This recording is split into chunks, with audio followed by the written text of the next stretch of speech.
Friends, बाबाजी study YouTube channel में आपका हार्दिक अभिनंदन है। तो फ्रेंड्स, मैं राहुल मिश्रा स्वागत करता हूं आपका बाबाजी स्टडी यूट्यूब चैनल पे।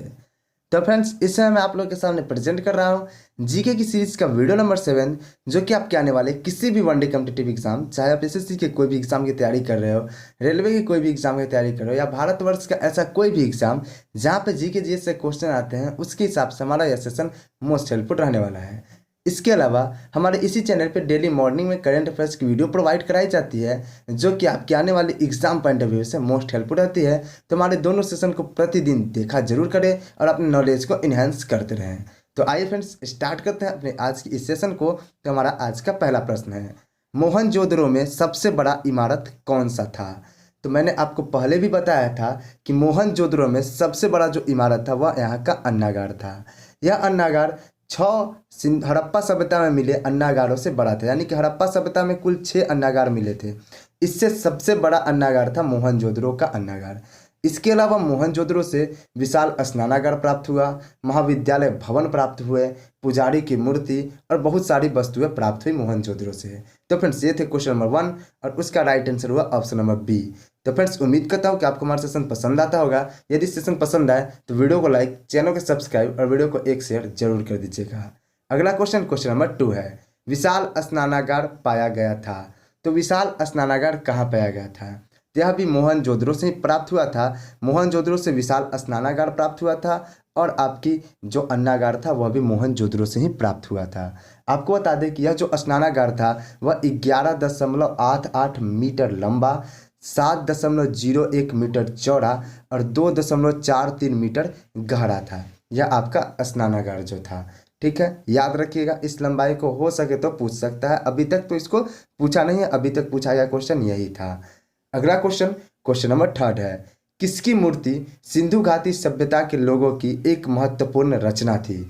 तो आपको बता दें कि मोहनजोदड़ो से नृत्य कन्या की मूर्ति प्राप्त हुई, जो कि एक कांसे की थी और यही सिंधु घाटी सभ्यता के लोगों के लिए एक महत्वपूर्ण रचना के रूप में उभर के आती है। तो राइट आंसर आपका ऑप्शन नंबर बी हो जाएगा, नर्तकी की मूर्ति। इस रचना से हमें सैंधव समाज के लोगों द्वारा धातु गलाने की प्रक्रिया का पता चलता है। दूसरा, इससे यह भी पता चलता है कि उस समय के लोग शिल्पकला में परिचित थे और इसमें उत्कृष्ट भी थे। अगला क्वेश्चन नंबर 4 है हमारा, देवी माता की पूजा संबंधित थी। तो देवी माता की पूजा के साक्ष्य सिंधु घाटी सभ्यता से मिले, क्योंकि इस बात के पर्याय साक्ष्य मिल चुके थे कि सैंधव समाज जो था वह मातृसत्तात्मक था। तो आपका राइट आंसर क्या हो जाएगा? Right answer option number C, Sindhu घाटी सभ्यता के साथ था। सिंधु घाटी सभ्यता कैसी थी? यह मातृसत्तात्मक थी, यानी कि मातृ देवी की पूजा किया जाती थी या खुद के अपने माँ के भी बहुत पूजा की जाती थी। और इससे ही पता चलता है कि सिंधु घाटी सभ्यता और हम में कितनी समानता है, क्योंकि सिंधु घाटी सभ्यता के लोग भी अपनी माँ की पूजा करते थे, माँ को भगवान का दर्जा देते थे, और हम भी अपनी माँ को भगवान का ही दर्जा देते हैं।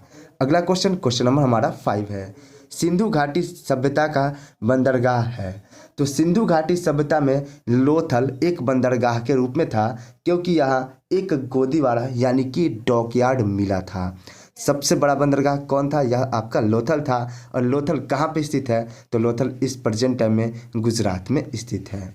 अगला क्वेश्चन नंबर हमारा 6 है, निम्नलिखित में से किस मामले में कहा गया कि धर्मनिरपेक्षता और संघवाद भारतीय संविधान का मूल ढांचा है? तो आपको बताता हूं, आप ध्यान से एक केस के बारे में सुनिएगा। एक था आपका केशवानंद भारती केस, ध्यान से सुनिएगा।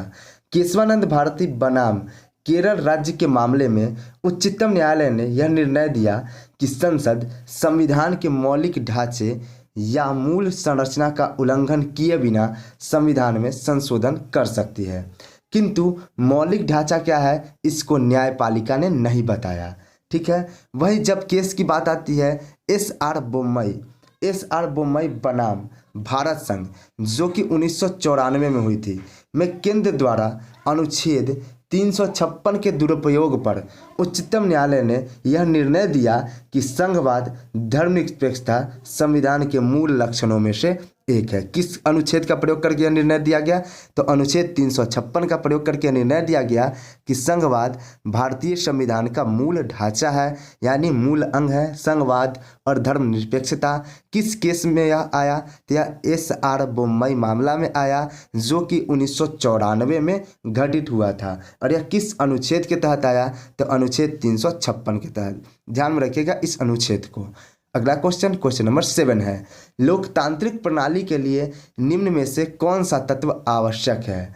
तो लोकतांत्रिक प्रणाली एक ऐसी व्यवस्था है जहां सभी नागरिकों को समान अवसर तथा अधिकार प्राप्त है, समान अवसर एवं अधिकार प्राप्त है, जिसकी रक्षा निष्पक्ष चुनाव द्वारा जनप्रतिनिधियों के शासन से किया जाता है। तो स्वतंत्र एवं निष्पक्ष चुनाव, यह भी लोकतांत्रिक प्रणाली का एक आवश्यक तत्व है।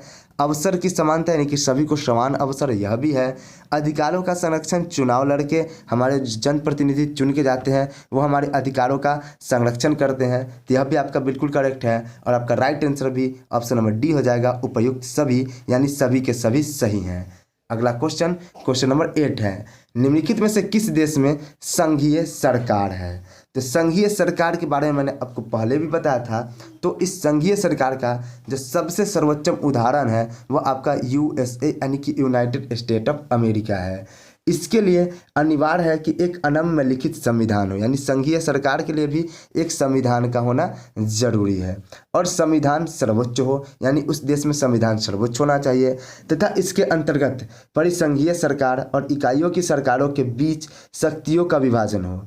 दोनों अपने अपने क्षेत्रों में स्वतंत्र रूप से शक्तियों का विभाजन करते हैं। संघीय सरकार को केवल वही शक्तियाँ प्राप्त होती हैं जो उसे इकाइयों द्वारा समझौते के माध्यम से दी जाती है, समझौते के माध्यम से दी जाती है। ठीक है, तो आपका राइट आंसर क्या हो जाएगा? संघीय सरकार का सबसे बड़ा एग्जाम्पल जो है यह आपका USA, United state of America है। अगला क्वेश्चन, क्वेश्चन नंबर 9 है, जनता के लिए जनता के द्वारा यह कथन निम्नलिखित में से किसके द्वारा कहा गया है? तो आपको बता दें कि अमेरिका के 16वें राष्ट्रपति अब्राहम लिंकन ने लोकतंत्र की अवधारणा को जनता के लिए और जनता के द्वारा किया गया शासन बताया।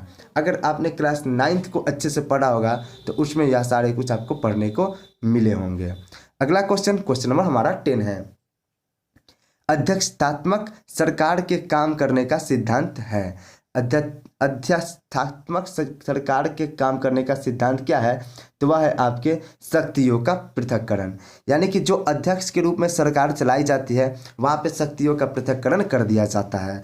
आपको मैंने इसके बारे में कल भी डिटेल जानकारी दी थी और उसी के बिहाफ पे मैंने आज इस पर क्वेश्चन लाया।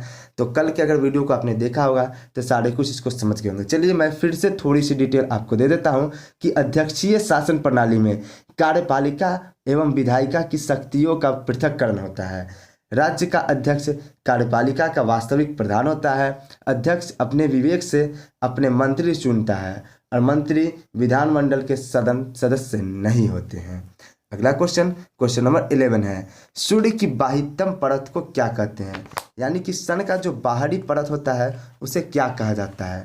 तो आपको जो मैं बता दूं कि सन का जो बाहरी परत होता है जो हमें आंखों से दिखाई देता है उसे तो हम प्रकाश मंडल कह देते हैं, लेकिन सूर्य के बाह्यतम परत को किरीट या कोरोना कहते हैं। इसी से हो सके कोरोना नाम चुराया गया है, वो वायरस वाला। तो सूर्य का बाह्यतम भाग जो केवल सूर्य ग्रहण के समय ही दिखाई देता है और इसे हम किरीट या कोरोना कहते हैं। अगला क्वेश्चन, क्वेश्चन नंबर 12 है, निम्नलिखित में से कौन सी प्रक्रिया में सूर्य की ऊर्जा निहित है? तो सूर्य की ऊर्जा हम सबको बचपन से पढ़ते आ रहे हैं कि नाभिकीय संलयन से होती है, यानी कि सन में जो एनर्जी होती है वह यहाँ के नाभिकीय संलयन के कारण होती है। आपको बता दें कि नाभिकीय संलयन की प्रक्रिया में दो हल्के हल्के नाभिक टूटकर दो हल्के हल्के नाभिक संलयित होकर एक बड़े नाभिक का निर्माण कर लेते हैं और सूर्य के भीतर बड़ी मात्रा में हाइड्रोजन के परमाणु संलयन के परमाणु में संलयित होते रहते हैं और यही ऊर्जा ताप के रूप में पृथ्वी तक प्राप्त होती है। क्या होता है? दो हल्के नाभिक के संलयन से एक बड़े नाभिक का निर्माण होता है और इसे ही हम नाभिकीय संलयन कहते हैं। और नाभिकीय विखंडन वो होता है जिसमें एक बड़ा नाभिक जो है वह दो छोटे छोटे नाभिकों में टूट जाता है। अगला क्वेश्चन, क्वेश्चन नंबर 13 है, कौन सी प्रक्रिया द्वारा पृथ्वी की आयु का निर्णय किया जाता है? तो आपको बता दें, पृथ्वी की आयु का जो गणना है वह रेडियोमेट्रिक गणना द्वारा किया जाता है कि पृथ्वी कितने साल की हो गई है। अगला क्वेश्चन, निम्नलिखित में से लाल ग्रह किसे कहते हैं? तो आप सबको पता होगा कि लाल ग्रह हम मंगल ग्रह को कहते हैं। और मंगल ग्रह को लाल ग्रह इसलिए कहा जाता है क्योंकि इसकी जो सतह है यह लाल दिखाई पड़ती है, इस कारण इसे लाल ग्रह कहा जाता है। इसकी घूर्णन जो गति है वो पृथ्वी की गति की ही समान होती है और यह अवतल 25 डिग्री कोण पर झुका हुआ है। और पृथ्वी कितनी डिग्री कोण पर झुकी है? 22.5 डिग्री कोण पर झुकी है। और यह मंगल ग्रह 25 डिग्री कोण पे झुका हुआ है। अब मैं आपके लिए एक क्वेश्चन और छोड़ के जा रहा हूँ कि मंगल ग्रह की जो मिट्टी होती है यह किसके कारण लाल होती है? आपको इसका जवाब कमेंट बॉक्स में देना है। अगला क्वेश्चन, क्वेश्चन नंबर 15 है, निम्नलिखित में से कौन सा एशियाई देश सबसे पहले मंगल ग्रह पर पहुंचा? एशियाई देशों में अगर बात करें तो सबसे पहले भारत मंगल ग्रह पर पहुंचा। भारत ने 5 नवंबर 2013 को PSLV 25, कौन सा? PSLV 25 से मंगलयान को भेजा और अमेरिका के नासा ने 6 अगस्त 2012 को मार्स क्यूरियोसिटी रोवर नामक अंतरिक्ष यान मंगल ग्रह पर भेजा था। यानी एशियाई देशों में भारत और सबसे अगर पहले देश की बात करें तो अमेरिका ने भेजा था। अगला क्वेश्चन हमारा 16 है। क्वेश्चन नंबर 16 हमारा है कि पीपर पौधे क्या हैं? तो पीपर पौधे जो होते हैं यह एक बेल होते हैं। पीपर पौधे जो होते हैं यह बहुवर्षीय बेल के एग्जाम्पल होते हैं। मैं यहाँ पर आपको पीपर बोल रहा हूँ, पीपल नहीं बोल रहा, ठीक है? तो आप पीपल को मत समझ लीजिएगा। पीपर नाम का एक पौधा होता है जो कि एक बहुवर्षीय बेल होता है। अगला क्वेश्चन नंबर 17 है, फर्न किस वर्ग में आते हैं?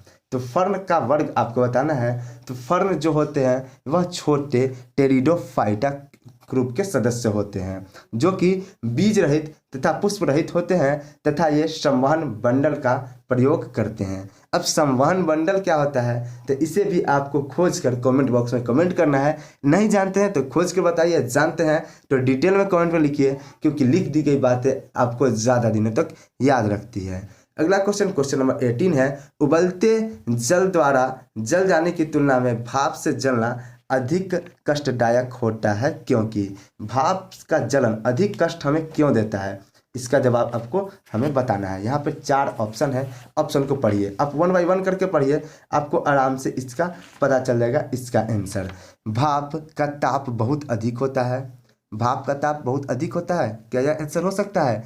नहीं होगा, क्योंकि कल मैंने आपको बताया था कि भाप में वाष्पन की गुप्त ऊष्मा होती है जो कि उसे और ज़्यादा गर्म बनाती है, जिस कारण उबलते हुए जल की तुलना में भाप से जलना अधिक कष्टदायक हो जाता है। अगला क्वेश्चन नंबर 19 है, निम्न में से किस में संवहन होता है?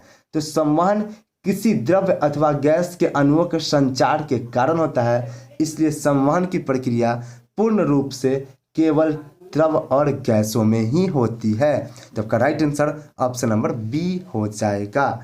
अगला क्वेश्चन नंबर हमारा 20 है, जो कि आज का आखिरी प्रश्न भी है। एक परमाणु की नाभिक की खोज डैश के प्रयोगों के आधार पर की गई। तो मैंने आपको बताया था कि रदरफोर्ड ने एक अल्फा कण प्रकीर्णन नाम से प्रयोग किया था, जिसमें रदरफोर्ड ने अल्फा कण का प्रयोग अल्फा कणों की बमबारी एक सोने की बहुत ही पतली प्लेट पर कराई थी, जिससे उन्होंने परमाणु का पता लगाया था, इलेक्ट्रॉन का पता लगाया था, नाभिक का पता लगाया था।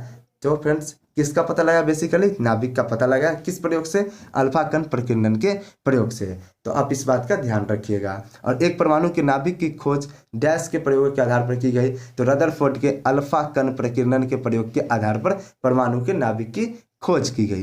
तो फ्रेंड्स, ये थे हमारे आज के 20 क्वेश्चन। उम्मीद करता हूँ कि आपको हमारा वीडियो पसंद आया होगा। यदि वीडियो पसंद आई है तो चैनल को सब्सक्राइब, वीडियो को लाइक और वीडियो को एक शेयर जरूर कर दीजिएगा। मिलता है अपने नेक्स्ट सेशन में, तब तक के लिए जय हिंद, जय भारत, वंदे मातरम।